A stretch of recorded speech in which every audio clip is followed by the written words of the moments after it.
Hey friends, how are you? Today I'm going to show you how you can use iOS emoji on your Android phone.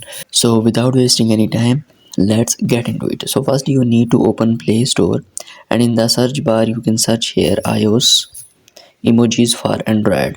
You need to click on it, and here you have an application iOS emojis for Android by VKsoft Decap. I'll provide this app link in my description box. Also you need to install this application. I'll already install it, so I'll open this application, and from here you can skip these steps or also you can read these steps. Now you have to select a keyboard. You need to press on select, and here the option are showing that which keyboards are already in your Android device. So from here you need to choose iOS style emojis. From here I'll select it, and from here you can choose your specific language from here and click on this tick icon, and from here you don't need to change anything.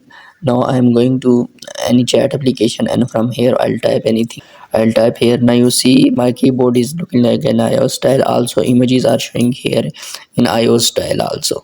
Here you see it, and I drag and drop. These all emojis are showing in iOS style. And when I type anything from here, let's say I type here please subscribe, and from here I'll choose on emoji, and from here you can choose any emoji. Here you see, and these all emojis are in iOS style, and your keyboard is also looked in an iOS style. So here you have it. I hope you found this video helpful. Please hit a like button and subscribe to our channel for future updates. Thank you.